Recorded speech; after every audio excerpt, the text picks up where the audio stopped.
பிரியமானவர்களே, கர்த்தரும் இரட்சகருமாகிய இயேசு கிறிஸ்துவின் இனிய ஈடு இணையற்ற திருநாமத்தினாலே கிறிஸ்து இயேசுவில் ஜீவ ஊற்று என்கின்ற இந்த நிகழ்ச்சிக்கு உங்களை அன்புடன் வாழ்த்தி வரவேற்கிறேன்.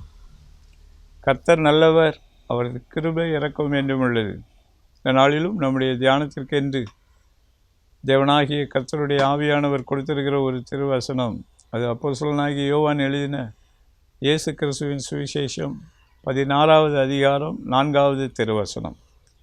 யோவான்: அதற்கு இயேசு, நானே வழியும் சத்தியமும் ஜீவனுமாயிருக்கிறேன், என்னை அல்லாமல் ஒருவனும் பிதாவினிடத்தில் வரான். பிரியமானவர்களே, இது ஆண்டவராகிய இயேசு கிறிஸ்து தாமே தம்முடைய வாயை திறந்து சொன்ன ஒரு வார்த்தை. ஸ்தோத்திரம். இந்த திருவசனம் நம்முடைய வாழ்க்கையிலே கர்த்தர் நம்முடைய இருதயங்களிலே அவருடைய ஆவியானவருடைய அக்னியின் மூலமாக எழுத வேண்டும் என்று விரும்புகிறார். ஸ்தோத்திரம். இந்த உலகத்திலே நாம் நித்தியத்திற்கு நேராக முன்குறிக்கப்பட்டிருக்கிறோம். அதே நேரத்தில் நம்முடைய பூமிக்குரிய வாழ்க்கையிலும் அவரை நம்ம கரெக்டாக ஃபாலோ பண்ணும்போது தான் இம்மையிலும் நாம் அவருக்குள்ளான பரிபூர்ண ஜீவனை பெற்றுக்கொள்ள முடியும். தொடர்ந்து நித்திய ஜீவனுக்கு நேராக நம்ம ஓடிக்கொண்டு இருக்கிறோம். அங்கேயும் நாம் அவருடைய இரக்கத்தை பெற நாம் அவருடைய வழியிலே செல்லும்போது மாத்திரமே அது சாத்தியமாகிறது. ஆகவே இந்த வசனத்தை நாம் இந்த நாளிலே தியானிக்க கர்த்தர் நமக்கு இரக்கம் பாராட்ட வேண்டும், கிருபை பாராட்ட வேண்டும். இதில் உள்ள அதிசயங்களை பார்க்கும்படிக்கு நம்முடைய கண்களை திறக்க வேண்டும் என்று சொல்லி ஆண்டவரிடத்தில் ஜெபிக்கிறேன். நீங்களும் ஜெபத்தோடு ஆண்டவருடைய முகத்தையே நோக்கி பாருங்கள். ஆண்டவர் இதனுடைய ஆழங்களுக்குள்ளே நம்மை நடத்தி செல்ல வேண்டும் என்று விரும்புகிறார். அது மாத்திரமல்ல, நம்முடைய வாழ்க்கையில் இன்னும் இருக்கிற சில தடைகள், முட்டுக்கட்டைகளை கர்த்தர் நீக்கி போட வேண்டும் என்று விரும்புகிறார். ஸ்தோத்திரமாகவே கவனமாய் கர்த்தருடைய வார்த்தைக்கு செவி கொடுப்போம். முதலாவதாக, பிரியமானவர்களே, ஆண்டவரே நமக்கு வழியும் சத்தியமும் ஜீவனுமாக இருக்கிறார். ஸ்தோத்திரம். ஆண்டவர் நமக்கு வழியை முன் குறித்து வைத்திருக்கிறார். ஸ்தோத்திரம். சங்கீதக்காரன் ஒரு சங்கீதத்தில் குறிப்பிடுகிறார், என்னுடைய ஆவி எனக்குள்ளே தேங்கும் போது நீர் என் வழியை அறிந்திருக்கிறீர். கர்த்தர் நம்முடைய வழியை அறிந்திருக்கிறார். நாம் செல்ல வேண்டிய வழி, பாதை என்னவென்று அவர் அறிந்திருக்கிறார். பாருங்கள், பக்தனாகிய தாவீது தன்னுடைய வாழ்க்கையில் சில முடிவுகளை எடுக்க அவர் என்ன விதத்தில் நம்ம முன்னேறி செல்ல வேண்டும் என்று தேங்கின பொழுது, அவருடைய ஆவி தேங்குகிறது என்றால் ஒரு நெருக்கடியான சூழ்நிலை, கர்த்தர் அதில் அவருக்கு உதவி செய்கிறார். புதிய ஏற்பாட்டு காலமாகிய இந்த காலகட்டங்களில் ஆண்டவராகிய இயேசு கிறிஸ்து தன்னையே அங்கே அடையாளப்படுத்துகிறார். நானே வழியாக இருக்கிறேன். ஸ்தோத்திரம். அவருடைய எர்த்லி லைஃப் 33 ஆண்டுகள் நமக்கு அது ஒரு வழியாக முன்குறித்து வைக்கப்பட்டிருக்கிறது. நாம் எப்படி தேச கடமைகளை செய்ய வேண்டும், தேவனுடைய ஜனத்திற்கு நடுவில் ஒவ்வொருவருக்கும் கர்த்தர் கொடுத்திருக்கிற அழைப்பு தெரிந்து கொள்ளுதலின்படி எப்படி காரியங்களை செய்ய வேண்டும், குடும்பத்தில் பெற்றோர்களுக்கு முன்பதாக எப்படி நடந்து கொள்ள வேண்டும், சமுதாயத்தில் எப்படி நடந்து கொள்ள வேண்டும், எல்லாவற்றிற்கும் அவர் நமக்கு முன்மாதிரியாக ஒரு மாதிரியை வைத்து விட்டு போயிருக்கிறார். அவருடைய அடிச்சுவடுகளை நம்ம பின்பற்றும்படிக்கு ஒரு மாதிரியை வைத்து விட்டு போயிருக்கிறார் என்று அப்போஸ்தலனாகிய பேதுரு குறிப்பிடுகிறார். அந்த வழியிலே நடக்கும்போது மாத்திரமே நமக்கு முடிவு கரெக்டான இலக்குக்கு போய் சேர முடியும் என்பதை திட்டவட்டமாக நம்முடைய மனதிலே ஆவியானவர் எழுத வேண்டும் என்று விரும்புகிறார். ஸ்தோத்திரம். அதிலே அவர் நம்மை நடத்தி செல்லுகிறார். ஸ்தோத்திரம். அடிக்கடி அவருடைய எர்த்லி லைஃப்பை நம்ம தியானித்து நம்முடைய வாழ்க்கைகளிலே கர்த்தர் நமக்கு என்ன வழியை வைத்திருக்கிறார் என்பதை ஆவியானவருடைய ஒத்தாசையின்படி, அவருடைய அறிவித்தலின்படி, அவருடைய போதனையின்படி நம்ம அறிந்து கொள்ள வேண்டும். ஏசாயா தீர்க்கதரிசன புத்தகத்திலே வேதம் சொல்லுகிறது, வழி இதுவே, இதில் நடவுங்கள் என்று உங்களுக்கு பின்னாக சொல்லப்படுகிற சத்தத்தை நீங்கள் கேட்பீர்கள். ஆண்டவர் அவருடைய வார்த்தையை நமக்கு அனுப்புகிறார். ஸ்தோத்திரம். அவர் நமக்கு முன்னே சென்றிருக்கிறார், சென்று கொண்டு இருக்கிறார். நல்ல மேய்ப்பனாக சென்று கொண்டு இருக்கிறார். யோவான் 10வது அதிகாரத்தில் மேய்ப்பன் நமக்கு முன்பாக செல்கிறார், ஆடுகள் மந்தை அவரை பின்பற்றுகிறது. அது மாத்திரமல்ல, நமக்கு பின்னாடி இருந்தும் அவர் பேசுகிறார். ஸ்தோத்திரம். முன்னாடி போகிறார், பின்னாடியும் பேசுகிறார். வழி இதுவே, இதில் நடவுங்கள் என்று சொல்லப்படுகிற சத்தத்தை நீங்கள் கேட்பீர்கள். பிரியமானவர்கள், இந்த கடைசி காலத்திலே கர்த்தருடைய சத்தத்தை கேட்பதிலே நாம் இன்னும் வளர வேண்டும். தேவன் விரும்புகிற அளவுக்கு வளர வேண்டும் என்று ஆவியானவர் விரும்புகிறார். ஸ்தோத்திரம். வழி இதுவே, இதில் நடவுங்கள். ஸ்தோத்திரம். இதிலே நாம் தேர வேண்டும் என்று ஆவியானவர் விரும்புகிறார். அப்பொழுது கர்த்தருடைய மகிமை, ஸ்தோத்திரம், நம் நடுவிலே பிரகாசிக்கும். அந்த வெளிச்சத்திற்குள்ளே ஜனங்கள் வருவார்கள். இன்று பூமியிலே ஜனங்கள் ஆண்டவராகிய தேவனை அறிந்து கொள்ளுவதிலே அவர்களுக்கும் இன்று வெளிச்சம் தேவைப்படுகிறது. இன்று ஆண்டவராகிய இயேசு கிறிஸ்துவை விசுவாசிக்கக்கூடிய நமக்கும் அந்த வெளிச்சம் தேவைப்படுகிறது. அதிலே ஸ்தோத்திரம். இன்று இதுவரைக்கும் ஆண்டவரை ஏற்றுக்கொள்ளாமல் இருப்பீர்கள் என்றால் இன்று ஆண்டவரை ஏற்றுக்கொள்ளுங்கள். ஏற்றுக்கொண்ட பிறகும் தேவனுடைய அந்த மீட்பின் திட்டம், இயேசு கிறிஸ்துவின் மூலமாக பிதாவாகிய தேவன் வைத்திருக்கிற அந்த திட்டத்திற்குள்ளே நாம் வந்து விடும் பொழுது ஸ்தோத்திரம், அவருடைய வார்த்தை நம்மை சந்தித்து கொண்டே இருக்கும். அவருடைய வெளிச்சம் நம்மை நிரப்பி கொண்டே இருக்கும். அவர் நம்மை நடத்தி கொண்டே இருப்பார். அவரே நமக்கு வழியும் சத்தியமும் ஜீவனுமாக இருக்கிறார். அடுத்து சத்தியத்திற்குள்ளே நாம் வரும்போது அவரே சத்தியமாக இருக்கிறார். அவருடைய வாயின் வார்த்தைகள் சத்தியமாக இருக்கிறது. அது எல்லா காலத்திற்கும் நம்மை பக்குவப்படுத்தக்கூடியதாக இருக்கிறது. வருங்காலத்திற்கு நம்மை ஆயத்தப்படுத்தக்கூடியதாக இருக்கிறது. ஸ்தோத்திரம். அதிலும் இன்று காம்ப்ரமைஸ் பண்ணி கொள்ளக்கூடாது. ஸ்தோத்திரம். அந்த சத்தியத்திலே நாம் வளரும் பொழுது ஸ்தோத்திரம், நாம் கிறிஸ்துவுக்குள்ளே தேர ஆரம்பிக்கிறோம், வளருகிறோம். அன்புடன் சத்தியத்தை கைக்கொண்டு தலையாகிய கிறிஸ்துவுக்குள்ளே நாம் வளருகிறோம். கர்த்தர் அந்த வளர்ச்சியை எதிர்பார்க்கிறார். இன்று ரட்சிக்கப்படுவது கிறிஸ்துவுக்குள்ளே பிறக்கிறோம். ஸ்தோத்திரம். அடுத்து பிறந்த பிறகு கிறிஸ்துவுக்குள்ளே நாம் அன்புடன் சத்தியத்தை கைக்கொண்டு அவருக்குள்ளே வளர வேண்டும். எந்த நிலை வரைக்கும் வளர வேண்டும்? அப்போஸ்தலன் அழகாக குறிப்பிடுகிறார், கிறிஸ்து உங்களுக்குள்ளே உருவாகும்படிக்கு நான் கற்ப வேதனைப்படுகிறேன் என்று. கிறிஸ்து நமக்குள்ளே உருவாக வேண்டும். இது ஒரு மகிமையான காரியம். பவுல் அப்போஸ்தலன் இடத்துல சொல்கிறார், கிறிஸ்துவானவர் மகிமையின் நம்பிக்கையாக உங்களுக்குள்ளே இருப்பதே அந்த ரகசியம் என்று சொல்லி, கிறிஸ்து உங்களுக்குள்ளே உருவாக வேண்டும் என்று கர்த்தர் விரும்புகிறார். ஸ்தோத்திரம். அதிலே சத்தியத்திலே நாம் வளர வேண்டும். அப்பொழுது ஜீவன், கிறிஸ்துவே ஜீவனாகவும் இருக்கிறார், நமக்குள்ளே ஜீவன் பரிபூர்ணப்படுகிறது. ஸ்தோத்திரம். சுருக்கமாக சொல்லிட்டேன், எளிமையாக சொல்லிட்டேன். ஆனால் இதில் ரொம்ப ஆழமான காரியங்கள் இருக்கிறது. ஸ்தோத்திரம். இன்று நம்முடைய வாழ்க்கையில் ஜீவன் பரிபூர்ணப்பட வேண்டும் என்று விரும்புகிறோம். ஸ்தோத்திரம். யோவான் 10வது அதிகாரம் பூராமே அவருடைய சத்தத்தை கேட்டு அவரை ஃபாலோ பண்ணுறதை பற்றி தான் சொல்லப்பட்டிருக்கிறது. அங்கே தான் குறிப்பிடப்படுகிறது, நானாவைகளுக்கு ஜீவன் உண்டாகவும் அந்த ஜீவன் பரிபூர்ணப்படவுமே வந்தேன் என்று சொல்லி. இன்று கிறிஸ்துவுக்கு எவ்வளோ இடம் கொடுத்துருக்குறோம் யோசனை பண்ணி பார்ப்போம். இல்லை என்றால் ஏதோ போனால் போது, நிறைய பேர் சொல்கிறாங்க கொஞ்சம் எடுத்துக்கொள்வோம் அப்படின்னு சொல்லி, ஏதோ மேலாப்பில் தொட்டும் தொடாமல் அப்படி பட்டும் படாமல் கொஞ்சம் டேஸ்ட் பண்ணிவிட்டு போதும் இனி நம்ம கொஞ்சம் அப்படியே அந்த பக்கம் உலகத்தை என்ஜாய் பண்ணிவிட்டு அதுக்கப்புறம் இங்கே வந்து பார்த்துக்கலாம் போகிற டயத்தில். அதாவது போகிற டைம்னால் வயதான காலத்தில் பார்த்துக்கலாம் அதெல்லாம் அப்படின்னு நினைக்கிறோமா? ஆவியானவர் உங்கள் மனசு இந்த நாளிலே வேத வாக்கியங்களின்படி மறுரூபமாக வேண்டும் என்று விரும்புகிறார். சத்தியத்துக்கு இடம் கொடுக்க வேண்டும். ஸ்தோத்திரம். வழி, சத்தியம், ஜீவன். அப்போ தான் ஜீவனுக்குள்ளே நாம் பரிபூர்ணப்படுவோம். அது நீங்கள் ருசித்த பிறகு தான் அந்த அனுபவங்களை நீங்கள் பெற்றுக்கொள்ள முடியும். ஸ்தோத்திரம். நான் உங்களை ஆவியானவருடைய ஒத்தாசையோடு என்கரேஜ் பண்ணுகிறதுக்காக சொல்லுகிறேன். சத்தியத்தை கடைப்பிடிக்கிறதில், கிறிஸ்துவுக்குள் தேறுகிறதில் ஜீவனை பெற்றுக்கொள்ளக்கூடிய அளவுக்கு தேறணும். ஆசீர்வாதங்களை சுதந்திரித்து கொள்ள வரைக்கும் தேறணும். ஸ்தோத்திரம். சத்தியம் உள்ளே போக போக தான் ஆசீர்வாதம் பரிபூர்ணப்படும். நீதிமொழிகள் 28:20. உண்மையுள்ள மனுஷன் பரிபூர்ண ஆசீர்வாதங்களை பெறுவான். சத்தியம் உங்களுக்குள்ளே போக போக தான் உண்மையும் உத்தமமும் உங்களுக்குள்ளே வளரும்.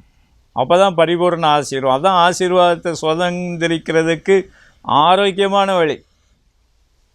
இது சும்மா ஆசீர்வாதம் பெற்றுக்கொள்ளுங்கன்னு சொல்கிறதுனால மாத்திரம் ஆசீர்வாதம் வந்துடாது. ஜெபம் பண்ணுறது நல்ல ஒரு காரியம்தான். ஆனால் ஜெபம் பண்ணுறதுனால மாத்திரம் ஆசீர்வாதம் வராது. அவர் தான் ஆசீர்வதிக்கிறவர். அவர் கொடுக்குற வழி சத்தியம் ஜீவனை ஃபாலோ பண்ணிங்கன்னா ஜீவன். அந்த ஜீவனை கர்த்தருக்காக நீங்கள் அர்ப்பணித்து செயல்பட்டீங்கன்னா ஆசீர்வாதம். இன்னும் நிறைய மேன்மைகள் இருக்கிறது. பிரியமானவர்களே, இந்த அனுபவத்துக்குள்ளே நம்ம வளர தேர ஆவியானவர் விரும்புகிறார். கிறிஸ்துவானவர் விரும்புகிறார். கிறிஸ்துவானவர் இயேசுவாக இந்த பூமியிலே வந்து தன்னையே கொடுத்திருக்கிறார். அவருடைய வார்த்தைகளுக்கு, அவருடைய சரீரத்திற்கு, அவருடைய மாம்சத்திற்கு, அவருடைய எலும்புகளுக்கு, அவருடைய இரத்தத்திற்கு உரியவர்களாய் நம்மை முன்குறித்து வைத்திருக்கிறார். நாம் பெற்றுக்கொண்டு அவருக்குள் வளருவது நம்முடைய கோஆப்ரேஷனை பொறுத்தும் இருக்குது. ஆவியானவர் இந்த நாளிலே அன்போடு நம்மை அழைக்கிறார். ஆவியானவர் நம்மை இழுக்கிறார். ஸ்தோத்திரம். உன்னத பாட்டில் அழகாக அங்கே சொல்லப்பட்டிருக்கிறது, என்னை இழுத்துக்கொள்ளும், நாங்கள் உமக்கு பின்பாக ஓடி வருவோம். கர்த்தர் நம்மை இழுக்கிறார். அவரை ஃபாலோ பண்ணி ஓட நம்ம ஆயத்தமாக இருக்கணும். ஸ்தோத்திரம். உலகத்திலையும் பெஸ்ட்டு ஆண்டவர் கொடுப்பார். அதான் உண்மையுள்ள மனுஷன் பரிபூர்ண ஆசீர்வாதங்களை பெறுவான். அது மாத்திரமல்ல, நீதிமொழிகள் 2:6 அழகாக சொல்லுகிறது, கர்த்தர் ஞானத்தை தருகிறார், அவருடைய வாய் நின்று அறிவும் புத்தியும் வரும். அவர் வாய்மொழியை கவனிக்க வேண்டும். ஸ்தோத்திரம். முன்னாடியும் கவனிக்கணும், பின்னாடியும் கவனிக்கணும். அப்போது நம்ம கிறிஸ்துவுக்குள்ளே தேருவோம். ஸ்தோத்திரம். கிறிஸ்துவுக்குள்ளே வளர வளர தான் பரலோகத்தில் நம்ம ஒரு நாள் போகும்போது பூரண வளர்ச்சியோடு அங்கே போய் நிற்போம். மறந்து விடக்கூடாது. பாருங்கள், எனக்கு அந்த வேதாகமத்தில் ஒரு முறை ஆண்டவர் கற்றுக் கொடுத்தார். பழைய ஏற்பாட்டு பரிசுத்தவான்களிலே மோசேயும் எலியாவும் ஆண்டவராகி இயேசு கிறிஸ்துவோடு மறுரூப மலையிலே நின்று கொண்டு பேசி கொண்டு இருந்தார்கள், உரையாடி கொண்டு இருந்தார்கள். இயேசுவுக்கு தேவன் வைத்திருக்கிற திட்டத்தை குறித்து அவர்கள் பேசி கொண்டிருந்தார்கள். அவருடைய பாடு, மரணம், சிலுவை, உயிர்த்தெழுதல் எல்லாவற்றையும் குறித்து பேசி கொண்டிருந்தார்கள். பாருங்கள், அங்கே மோசே உலக பிரகாரமாக பூமிக்குரிய ஓட்டத்தை நிறைவு செய்து அவருடைய உள்ளான மனிதனிலே பரலோகத்துக்கு போனவர். எலியா சரீர பிரகாரமாக எடுத்துக்கொள்ளப்பட்டவர். பாருங்கள், 2 பேரும் பூரண வளர்ச்சியோடு அங்கே ஆண்டவராகி இயேசு கிறிஸ்துவோடு பேசி கொண்டிருந்தார்கள். பாருங்கள், இன்று நம்ம தேவன் உங்களுக்கும் எனக்கும் அப்படிப்பட்ட ஒரு இலக்கை தான் வைத்திருக்கிறார். நம்ம பரலோகத்துக்கு போகும்போது பூரண வளர்ச்சி பெற்றிருந்தோம்னா நம்ம அவரோடு பேசக்கூடிய அளவுக்கு அங்கே இருப்போம். சோத்திரம். இல்லைன்னா பேபியாகவே இருந்துக்கிட்டு இருந்தோம்னா எப்படி இருக்கும்? யோசனை பண்ணி பாருங்கள். சிந்தித்து பாருங்கள். ஆவியானவர் இந்த நாளிலே நம்மோடு இடைப்பட்டு கொண்டு இருக்கிறார். நம்முடைய ஆவிக்குரிய வாழ்க்கைகள் அனல் மூட்டப்படட்டும். கிறிஸ்துவுக்குள்ளே வளருவோம், தேருவோம். கிறிஸ்து உங்களுக்குள்ளே இண்டிவிஜுவலாக உருவாக உங்களை விட்டு கொடுப்போம். ஸ்தோத்திரம். கிறிஸ்துவின் ஆவி இல்லாதவன் அவருடையவன் அல்ல என்று வேதம் பதிவிடுகிறார். ரோமருக்கு எழுதின நிருபத்தில். ஸ்தோத்திரம். ஆவியானவர் நம்மை ஸ்தோத்திரம் அவர் விரும்புகிற நிலைக்குள்ளாக நம்மை கொண்டு வர வேண்டும் என்று விரும்புகிறார். ஒரு பக்கம் நம்ம ஆசீர்வாதங்களை, பூமிக்குரிய நன்மைகளை, மேன்மைகளை, சுதந்திர வீதங்களை பெற்றுக்கொள்ள விரும்புகிறோம். அதையும் சரியான வழியிலே சென்று பெற்றுக்கொள்ளும் போது தான் அது ஆசீர்வாதமாக அமைகிறது என்பதை மறந்துவிடக்கூடாது. கிறிஸ்துவுக்குள் தான் புது வாழ்வு, கிறிஸ்துவுக்குள் தான் வெற்றி வாழ்வு, கிறிஸ்துவுக்குள் தான் பரிபூர்ண வாழ்வு, கிறிஸ்துவுக்குள் தான் ஆசீர்வாதம், கிறிஸ்துவுக்குள் தான் ஒவ்வொரு மனிதனுடைய வாழ்க்கையிலும் தேவ திட்டம் நிறைவேறி கொண்டே இருக்கும். அதையும் மறந்துவிடக்கூடாது. ஸ்தோத்திரம். ஒரு பக்கம் ஆசீர்வாதங்கள் என்று பெற்றுக்கொண்ட பிறகு நம்ம மற்றவர்களுக்கு தேவ திட்டப்படி ஆசீர்வாதமாக இருக்க வேண்டும். ஸ்தோத்திரம். கிறிஸ்துவுக்குள்ளே வளர வேண்டும். ஆவியானவர் அதைத்தான் திரும்ப திரும்ப சொல்லுகிறார். அடுத்தபடியாக பிரியமானவர்களை, இந்த இடத்திலே கர்த்தர் நமக்கு அவருடைய ஆவியானவரை வாக்கு பண்ணியிருக்கிறார். யோவான் எழுதின சுவிசேஷம் 14வது அதிகாரம் 16வது திருவசனத்தில் வாசித்து பாருங்கள். ஆண்டவராகி இயேசு கிறிஸ்து குறிப்பிடுகிறார், நான் பிதாவினிடத்தில் வேண்டிக் கொள்வேன், அவர் எப்பொழுதும் உங்களுடைய கூட இருக்கும்படியாக சத்திய ஆவியாகிய வேறொரு தேற்றரவாளனை அவர் அனுப்புவார். பாருங்கள், இயேசுவானவர் மாம்சத்தில் இருந்த பொழுது அவர் மீட்பின் திட்டத்திற்கான காரியங்களை, எதிர்காலத்தில் தேவன் வைத்திருக்கிற திட்டங்களை குறித்து விவரித்தார். அதே நேரத்தில் என்றென்றைக்கும் நம்மோடு கூட இருக்கும்படியான பரிசுத்த ஆவியானவராகிய, சத்திய ஆவியானவராகிய அவரை வாக்கு பண்ணியிருக்கிறார். அவர் தேற்றரவாளராகவும் இருக்கிறார், உதவியாளராகவும் இருக்கிறார். அவர் நம்மை சகலவித சத்தியத்திற்குள்ளும் நடத்துகிறார். ஸ்தோத்திரம். இந்த பரிசுத்த ஆவியானவருடைய அபிஷேக நிறைவை நாம் வாஞ்சித்து பெற்றுக்கொள்ள வேண்டும். கடைசி காலத்திலே ஆண்டவர் எல்லாருக்கும் அதை கொடுத்து கொண்டு இருக்கிறார். பெற்றவர்கள் அவரோடு கூட நேரம் செலவழிக்க வேண்டும். அவர் சத்தியத்தை போதிக்க விட்டு கொடுக்க வேண்டும். திருவசனத்திலே நம்மை வளர்க்க அர்ப்பணிக்க வேண்டும். அதுக்கு அர்ப்பணிக்கும் பொழுது ஆண்டவராகிய இயேசு கிறிஸ்துவின் பிரசன்னமும் நம்ம வாழ்க்கையிலே வெளிப்பட ஆரம்பிக்கும். ஆவியானவர் பிதாவினிடத்தில் கேட்டு, ஆண்டவராகிய இயேசு கிறிஸ்துவனிடத்தில் கேட்டு நமக்கு அதை கற்றுக் கொடுக்கிறார். சோதரம். ஆண்டவராகிய இயேசு கிறிஸ்து அவர் சரீரத்தில் இருந்த நாட்களிலே குறிப்பிட்டார், என்னிடத்தில் சாய்ந்து கற்றுக்கொள்ளுங்கள் என்று சொல்லி. ஆண்டவராகிய இயேசு கிறிஸ்துவனிடத்திலிருந்து நம்ம கற்றுக்கொள்ள ஆரம்பிப்போம். நாம் வளருவோம் பிரியமானவர்களே. ஸ்தோத்திரம். இன்று நம்முடைய வாழ்க்கையில் இன்று சமாதானம், சந்தோஷம், நன்மைகள், ஆசீர்வாதங்கள், பாதுகாவல்கள் நமக்கு நிறைய வேண்டும் என்று விரும்புகிறோம். ஸ்தோத்திரம். அதில் ஆவியானவருடைய பங்கு இன்றியமையாததாக இருந்து கொண்டு இருக்கிறது. ஆண்டவராகிய இயேசு கிறிஸ்து குறிப்பிட்டார் மத்தேயு 6:33, முதலாவது தேவனுடைய ராஜ்யத்தையும் அவருடைய நீதியையும் தேடுங்கள், அப்பொழுது இவைகளெல்லாம் உங்களுக்கு கூட கொடுக்கப்படும். கூட கொடுக்கப்படுகிற காரியத்திலேயும் அவருடைய வார்த்தைகளுக்கு இடம் கொடுக்க வேண்டும். முதலாவதாக அவருக்கு இடம் கொடுக்க வேண்டும். அவருடைய ராஜ்யத்தின் திட்டத்திற்கு, அவருடைய நீதிக்கு இடம் கொடுக்க வேண்டும். ஆவியானவர் நம்மோடு கூட இடைப்படும் பொழுது அவர் சகலவித சத்தியத்திற்குள்ளும் நம்மை நடத்துவார். என்னுடைய வாழ்க்கையில் ஊழிய அனுபவத்திற்குள்ளே வந்த பிறகும் சில நேரங்களிலே தோல்விகள், இழப்புகள் இருந்த பொழுது ஆவியானவர் ஒரு முறை இதை எனக்கு கற்றுக் கொடுத்தார். சத்தியத்திலே வளர வேண்டும், தேவன் எதிர்பார்க்கிற அளவுக்கு வளர வேண்டும். ஏசாயா 32:17 குறித்து வைத்து கொள்ளுங்கள். என் கற்பனைகளுக்கு நீங்கள் செவி கொடுத்தால் நலமாயிருக்கும், அப்பொழுது உங்களுடைய சமாதானம் நதியைப் போல ஓடும். அவருடைய நீதி நம்முடைய வாழ்க்கைகளிலே அது சமுத்திரத்தின் அலைகளைப் போல எழும்பும். ஸ்தோத்திரம். பிரியமானவர்களே, கர்த்தருடைய ஆசீர்வாதத்தை பெற்றுக்கொள்வதற்கு இதுதான் வழி, மற்ற வழிகள் அல்ல. ஜெபம் ஒரு பங்கு வகிக்கிறது, ஆனால் ஜெபம் மாத்திரமல்ல, கிறிஸ்துவுக்குள்ளே நாம் வளர வேண்டும். கிறிஸ்து உங்களிலே உருவாக வேண்டும். உள்ளான மனுஷனிலே நீங்கள் அவராலே பலப்பட வேண்டும். அவர் உங்களுக்குள்ளே வரும்போது தான் பலன் உண்டாகும். அப்போஸ்தலர் 1:8. அந்த பலனை ஆவியானவருடைய ஒத்தாசையின்படி, சத்தியத்தின்படி, அவருடைய வழியின்படி நாம் கிறிஸ்து இயேசுவுக்கு முன்பதாக வளர வளர நமக்குள்ளே பரிபூர்ண ஜீவன் வரும், பரிபூர்ண ஆசீர்வாதம் வரும். அவருடைய நீதிக்கு கீழ்ப்படுகிறபடினால் நம் மூலமாக தேவன் மகிமைப்படுவார்.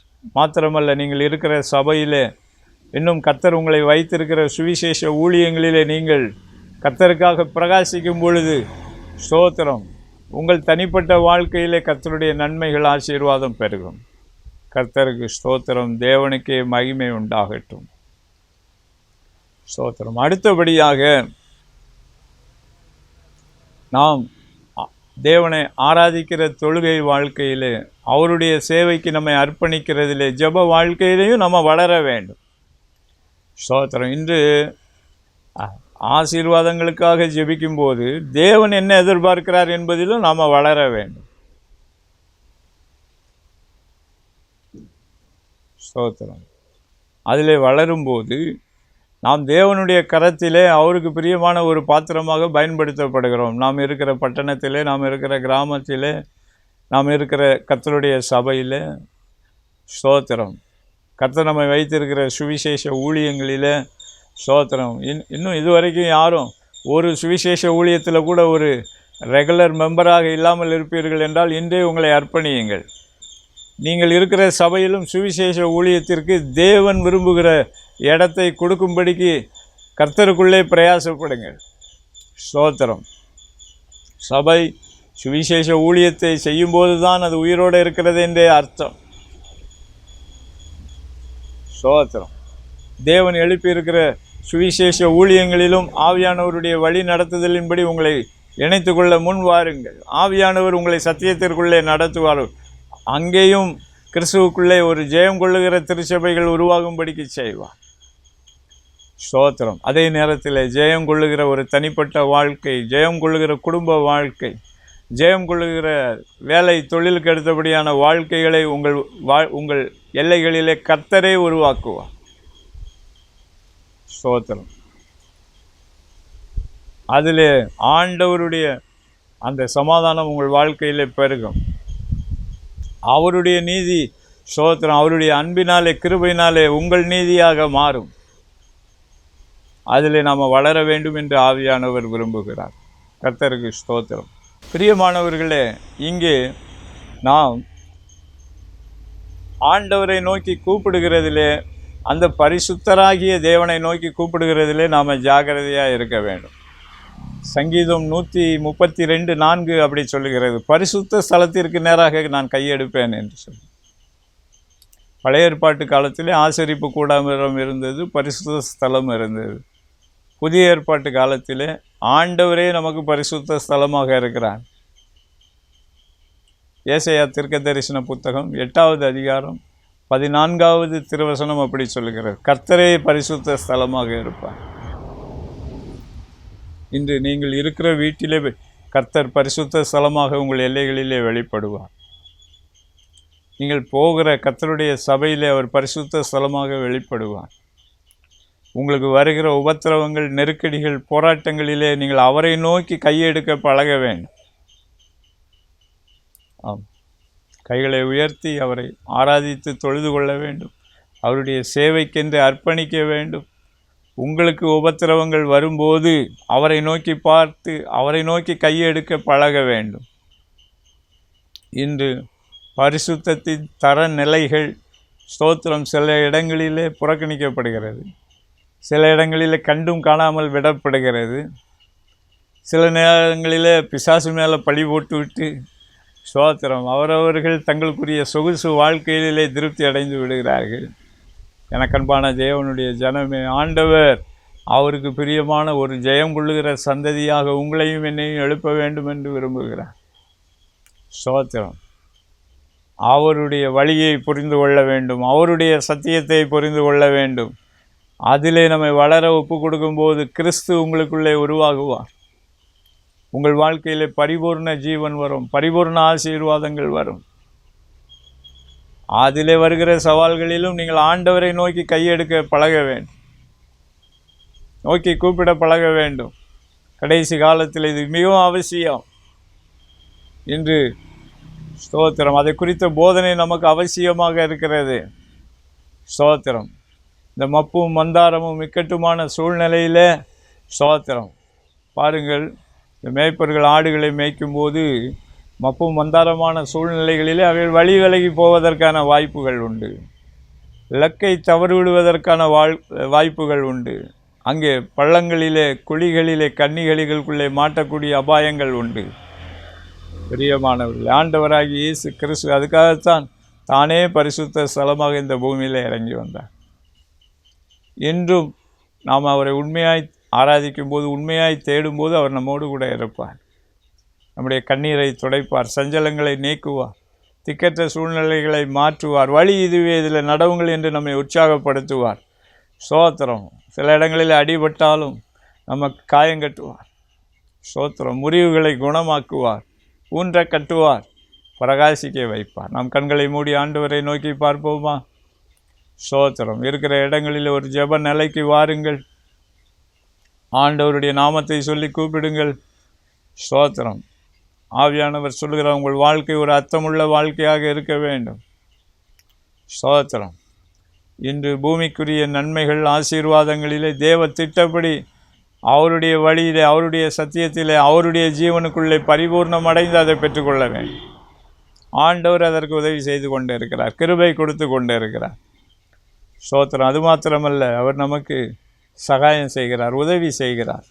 அனுக்கிரக காலத்திலே செவி கொடுத்து மீட்பின் நாளிலே உனக்கு உதவி செய்து கொண்டு இருக்கிறார்.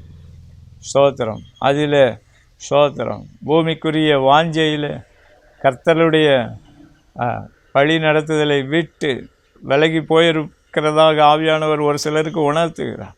ஆண்டவரிடத்தில் மன்னிப்பு கேட்போம், கிருபை கேட்போம். ஸ்தோத்திரம், ஸ்தோத்திரம். என் வாழ்க்கையில் உண்மையான பரிபூர்ண ஜீவன் எனக்குள்ளே வர வேண்டும் ஆண்டவரே. பரிபூர்ண ஆசீர்வாதம் வர வேண்டும். என் மூலமாக உங்கள் திட்டம் நிறைவேற வேண்டும். நான் உமக்கு பிரியமானவனாக, நீரே பரிசுத்த ஸ்தலம், உமக்கு நேராக என்னுடைய கைகளை எடுக்கிறேன், உயர்த்துகிறேன் ஆண்டவரே என்று சொல்லுங்கள். ஸ்தோத்திரம், ஸ்தோத்திரம். ஆவியானவர் சொல்லுகிறார், வேலை தொழிலுக்கு எடுத்த காரியங்களிலே இந்த பரிசுத்தத்தை விட்டு கொடுத்து விட்டு பொழப்புக்காக எதையாவது ஒன்று செய்து கொண்டு, ஸ்தோத்திரம், நம்மளும் இருக்கணுமே என்று சொல்லி ஓடிக்கொண்டு இருக்கிற ஒரு சிலரை ஆவியானவர் காண்பிக்கிறார். ஆண்டவருக்கு முன்பதாக மனம் திரும்புங்கள் என்று ஆவியானவர் சொல்லுகிறார். ஸ்தோத்திரம். ஆண்டவர் கிருபை கொடுக்கிறார். பரிசுத்த ஆவியின் அபிஷேகம் இறங்கி வருகிறது. வாஞ்சியுங்கள். ஸ்தோத்திரம். கிறிஸ்துவுக்குள்ளே நாம் வளர வேண்டும். தேவன் விரும்புகிற அளவுக்கு வளர வேண்டும். உள்ளான மனுஷன் பரிபூர்ணப்பட வேண்டும். ஸ்தோத்திரம். அப்போ தான் பரிபூர்ண ஜீவன், பரிபூர்ண ஆசீர்வாதம், நன்மைகள். ஸ்தோத்திரம், ஸ்தோத்திரம். அதில் ஒரு சிலர் தியங்கி இருக்கிறதே ஆவியானவர் காண்பிக்கிறார். ஸ்தோத்திரம். ஆண்டவருக்கு நேராக கையை உயர்த்துங்கள். பரிசுத்த ஸ்தலமாக நீரே என்னோடு வாரும் ஆண்டவரே என்று கேளுங்கள். ஸ்தோத்திரம். பரிசுத்த ஸ்தலத்திலே கொடுக்கப்படுகிற வார்த்தைகளில் தான் ஜீவன் இருக்கிறது. பரிசுத்த ஸ்தலத்தில் கொடுக்கப்படுகிற வார்த்தைகளிலே தான் கர்த்தருடைய வழி நடத்துதல்கள் இருக்கிறது, ஆசீர்வாதம் இருக்கிறது. ஆண்டவர் உங்களுக்கு முன் சென்று நடத்தி செல்ல வேண்டும் என்று விரும்புகிறார். அர்ப்பணியுங்கள். உங்கள் நெருக்கடிகளிலிருந்து, உபத்திரவங்களிலிருந்து அவர் தம்முடைய அதிசயமான கரத்தினால், மகிமையான கரத்தினால் வெளியே கொண்டு வருவார் என்று ஆவியானவர் உணர்த்துகிறார். ஆண்டவரிடத்தில் கேளுங்கள், அர்ப்பணியுங்கள், விட்டு கொடுங்கள். ஆண்டவருடைய அபிஷேகம் இறங்கி வருகிறது. ஸ்தோத்திரம். நன்றி ஆண்டவரே. ஸ்தோத்திரம். ஒரு பெரு வெள்ளத்தை போன்று ஆவியானவருடைய அபிஷேகம் இறங்குகிறது. உங்கள் எல்லைகளிலே கர்த்தருக்கு பிரியமில்லாத காரியங்களை ஆண்டவர் அப்புறப்படுத்துகிறார். அவருடைய பரிசுத்த ஆவியின் நதி புறப்படுகிறது என்று ஆவியானவர் சொல்கிறார். ஆண்டவரே நன்றி சொல்லுகிறோம். தேவனே, நீரே வழியும் சத்தியமும் ஜீவனுமாக இருக்கிறேன். இந்த திட்டத்தில் நாங்கள் ஒவ்வொருவரும் நிலைவரப்படும்படிக்கு, ஸ்திரப்படும்படிக்கு, வளர்ந்து பெருகும்படிக்கு ஆசீர்வதிப்பீராக. ஆண்டவரே, அவர்களுக்கு முன்பதாக நீரே ஜெய கிறிஸ்துவாக முன் செல்லுவீராக. உம்முடைய சத்தத்தை அவர்கள் என்னாலும் கேட்டு உம்மை ஃபாலோ பண்ண, அவர்களுக்கு பின்னாகவும் உம்முடைய சத்தத்தை கேட்கும்படிக்கு ஆவியானவரை வைக்கிறேன். ஆண்டவரே, அப்படியே சத்தத்தை கேட்கிறதிலே வளர உதவி செய்வீர். ஆண்டவரே, உமக்குள்ளே வெற்றி சிறக்க பண்ணுவீராக. அவர்கள் சம்பந்தப்பட்டிருக்கிற ஸ்தாபனங்களில் கர்த்தருடைய சபையிலே ஜெயம் கொள்ளுகிறவர்களாக இருக்க, ஆண்டவரே, ஜெயம் கொள்ளுகிற ஸ்தாபனங்கள் உருவாக்கப்பட, ஜெயம் கொள்ளுகிற திருச்சபை பூமி எங்கிலும் வளர்ந்து பெருக ஆசீர்வதிப்பீராக. சுவிசேஷ ஊழியங்கள் வளர்ந்து பெருக அனுக்கிரகம் செய்வீராக. எங்கள் ஜெபங்களை கேட்டதற்காக நன்றி சொல்லுகிறோம். ஸ்தோத்திரம். கர்த்தருடைய மகிமையின் பிரகாசம் ஒவ்வொருவரையும் நிரப்பி கொண்டு இருக்கிறதே நான் பார்க்கிறேன். ஸ்தோத்திரம். ஒரு சிலர் கர்த்தருடைய வார்த்தையை கேட்டு நடந்து வந்திருக்கிறீர்கள். ஆனாலும் நெருக்கடிகளுக்கு நடுவிலே கர்த்தர் இந்த நாளிலே உங்களுக்கு தப்பிச் செல்லும் வழியை உண்டு பண்ணுகிறதாக சொல்லுகிறான். சோர்ந்து போகிறவர்களுக்கு பலனையும், சத்துவம் இல்லாதவர்களுக்கு சத்துவத்தை பெருக பண்ணுகிற கர்த்தர் அப்படியே செய்கிறார். நீங்கள் கிறிஸ்துவுக்குள்ளே ஜெயம் பெறுவீர்கள். ஆண்டவரே, உமக்கு நன்றி சொல்லுகிறோம். உமக்கே சகல துதி கன மகிமையால் இருக்கும். கிறிஸ்தேசுவின் நாமத்தினால் பிதாவே. ஆமேன், ஆமேன். பிரியமானவர்களை, தொடர்ந்து கர்த்தரை தேடுங்கள். வேத வாக்கியங்களை இன்னும் ஆர்வமாய் வாஞ்சியுங்கள். வேதத்தை வாசிக்கும்போது ஆண்டவரே என்னோடு பேசும் என்று சொல்லி ஜெபத்தோடு வாசி. கர்த்தர் உங்களோடு இடைப்பட போவதாக சொல்லுகிறார். God bless you.